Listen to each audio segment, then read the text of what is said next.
My father left me a voicemail by mistake. At first, I didn't think anything of it. It was 11:47 on a Tuesday night when my phone lit up with his name. I was already half asleep, so I ignored the call. A few minutes later, I got a voicemail. There was no message. Just silence. I almost deleted it. Then I heard my father's voice in the background. Did you bring it? A second voice answered. It's done. She doesn't know anything. I sat up immediately. The second voice was a man. I didn't recognize him. Then my father said, keep your voice down. There was a pause. Then I heard a woman crying. I replayed the voicemail 3 times. Each time, I noticed something different. The woman wasn't crying loudly. She sounded like she was trying desperately not to be heard. I called my father. He answered. What voicemail? The one you just sent me. I didn't send you anything. I told him what I'd heard. His voice changed. Delete it. Dad, who was that woman? Just delete it. Then he hung up. And that was the moment I knew something was wrong. Because my father had never spoken to me like that before. The next morning, I drove to my parents' house. My mother opened the door. She smiled. Why are you here so early? I asked where Dad was. He went to work. I stared at her. Dad went to work? Yes. But my father had retired 6 months earlier. I didn't correct her. Instead, I asked. Do you know someone named Daniel? Her expression changed instantly. She dropped her coffee mug. It shattered across the floor. Where did you hear that name? I had never seen my mother react to a name like that. Before I could answer, my father's car pulled into the driveway.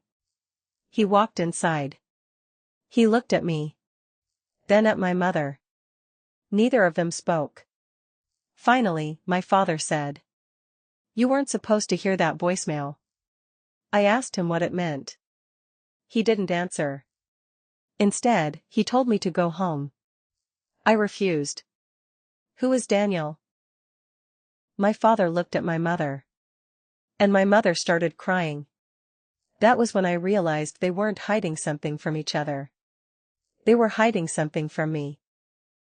That evening, I searched through some of my father's old boxes.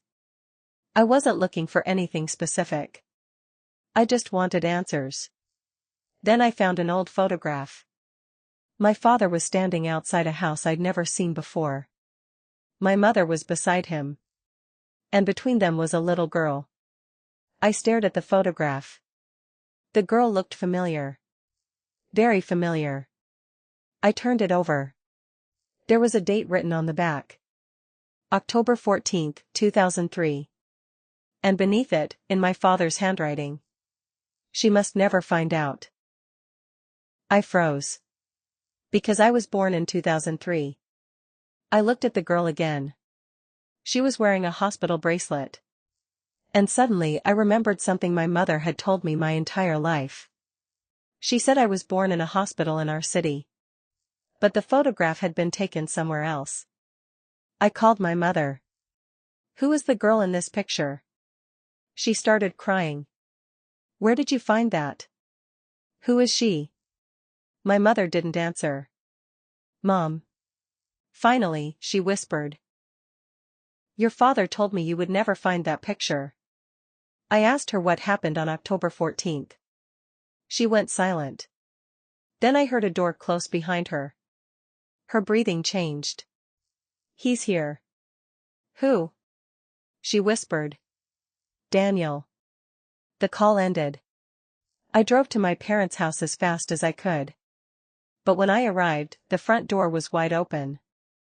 I ran inside. My mother's purse was still on the kitchen counter. Her keys were beside it. My father's phone was lying on the floor. But neither of them was there. Then I noticed something else. The basement door was open. I had never seen that door open before. Not once. When I was a child, my father had always told me never to go downstairs. I walked toward it. Then my phone rang. It was an unknown number. I answered. Nobody spoke. I heard breathing. Then a woman's voice whispered. Don't go downstairs. I froze. Who is this? She hung up. I stood there for several seconds. Then I heard something from the basement. 3 knocks. Pause. 3 knocks. I opened the door. And that's when I saw something that changed the entire story. There was an old tape recorder sitting on the basement floor. Beside it was a stack of photographs. I picked up the first one. It was the same house from the photograph. The second showed my parents. The third showed Daniel. And the fourth showed the same little girl. But this time, she wasn't standing with my parents. She was standing beside another woman. I recognized the woman immediately. It was the woman from the voicemail. I ran upstairs. My father's phone was still on the floor. There was a new voicemail. Recorded 8 minutes earlier. I pressed play. My father's voice came through. If you're hearing this, it means I couldn't stop him. There was a long pause. Then. You need to understand something. His voice was shaking.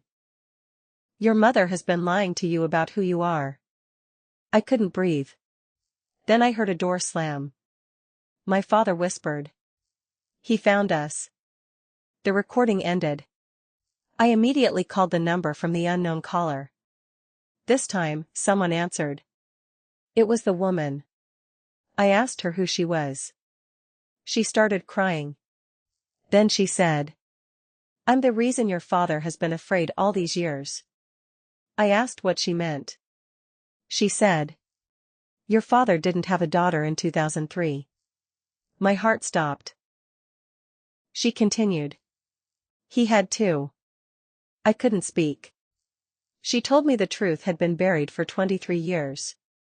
But before she could explain everything, I heard a man's voice in the background. Daniel. He said. You shouldn't have called her. The woman screamed. The phone went dead. I stood in the middle of my parents' empty house, holding the phone. Then I heard footsteps behind me. Slow footsteps. I turned around. And there was a man standing at the basement door. Daniel. He looked at me. Then he smiled. And said. You finally found out you have a sister. I couldn't move. Then he said something even worse. But she's been missing for 23 years. And suddenly, the photograph made sense. The hospital bracelet. The locked basement. The voicemail. The woman crying. My parents weren't hiding an affair. They had been hiding a child. A child who disappeared the night I was born. And now someone had brought the truth back into my life. But there was one question I couldn't stop thinking about. If my sister had been missing for 23 years, why had she started screaming my name in that voicemail? I couldn't move. I stared at Daniel. What did you just say? He didn't answer immediately. Instead, he walked toward the kitchen table and placed an old photograph in front of me. It was the same photograph I'd found in my father's box. But this time, Daniel pointed at the woman standing beside the baby. That's your mother. I nodded. And that's your father. Another nod. Then he pointed at the baby. That's your sister. My hand started shaking. Where is she? Daniel looked at me. She was never missing. I stared at him. What? She was taken from your parents. By who? Daniel took a breath. By me. My stomach dropped. He explained everything. 23 years ago, my mother had given birth to twins. Me and my sister. But my sister was born with a medical condition that required immediate treatment. The hospital told my parents that she might not survive. My father couldn't accept it. He blamed the doctors. He blamed my mother. And eventually, he blamed my sister for everything that was happening to our family.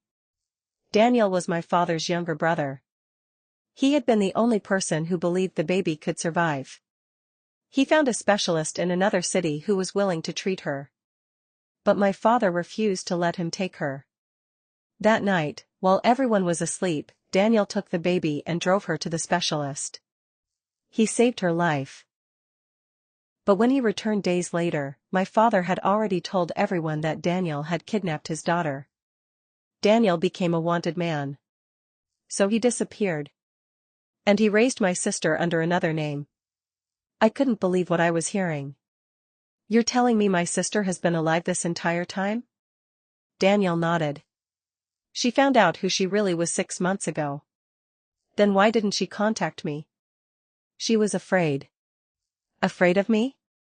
No. Daniel looked toward my father's phone. Afraid of your father. I remembered the voicemail. The woman crying. The words. She doesn't know anything. I suddenly understood. My sister had been trying to contact me. But my father had found out. That's what the voicemail was about. He wasn't meeting someone to hurt my sister. He was trying to find her. And Daniel had been trying to protect her. Then I asked the question that had been haunting me. Who was the woman in the voicemail? Daniel looked at me. You already know. My heart stopped. My sister? He nodded. She was in the room when your father found us. And she was crying because she thought he was going to take her away again. I couldn't stop the tears. For 23 years, I had believed I was an only child. I had grown up thinking my family was ordinary. It wasn't. My entire childhood had been built around a lie. Then Daniel took out his phone. There is one more thing you need to hear. He played a recording. My sister's voice came through. She was crying. But this time, she wasn't afraid. She said, I don't know if you'll ever forgive me for staying away. But I didn't know how to find you. I heard about you years ago. I knew your name. I knew your birthday. I even knew where you lived. There was a pause. Then she said, I just didn't know whether you would want a sister you never knew existed. I covered my mouth. Then she said something that broke me. I've wanted to meet you my entire life. The recording ended. I looked at Daniel. Where is she? He didn't answer. Instead, he walked to the front door. I followed him outside. Across the street, a woman was standing beside a car. She looked terrified. She was staring directly at me. I knew immediately who she was. My sister. I walked toward her. Neither of us spoke. We just stood there looking at each other. Then she whispered, You look exactly like Mom. I started crying. So do you. She smiled through her tears. For the first time in 23 years, we hugged. And somehow, in that moment, everything I'd heard in those voicemails finally made sense. The crying. The secrets. The locked basement. Daniel. The photograph. All of it. But there was still one person missing. My father. I went back inside the house. He was sitting in the living room. My mother was beside him. I looked at them both. You should have told me. My father lowered his head. I was ashamed. Of what? Everything. He admitted that he'd spent 23 years blaming Daniel. He admitted that he had lied to everyone. And he admitted that he had tried to keep my sister away because he was terrified that the truth would destroy our family. I asked him one final question. Do you regret it? He looked at me. Yes. Then he started crying. For the first time in my life, I saw my father as something other than my father. I saw him as a broken man who had made a terrible decision and spent 23 years trying to bury it. I didn't forgive him that day. But I didn't hate him either. Some secrets don't disappear when they're finally revealed. They just stop controlling you. A week later, my sister and I met again. Then again. And again. We started filling in the 23 years we had lost. She showed me photographs from her childhood. I showed her mine. We discovered how many things we had in common. The same laugh. The same habit of tapping our fingers when we were nervous. Even the same birthmark on our left shoulder. And eventually, I realized something. The voicemail my father accidentally sent me hadn't destroyed my family. It had finally given me the chance to find the part of my family that had been missing my entire life. I still have that original voicemail saved on my phone. Sometimes I listen to it. Not because I want to remember the secrets. But because it reminds me of the night everything changed. The night I thought I had discovered my father's betrayal. When in reality, I had discovered my sister. Subscribe to Story Vault for more stories.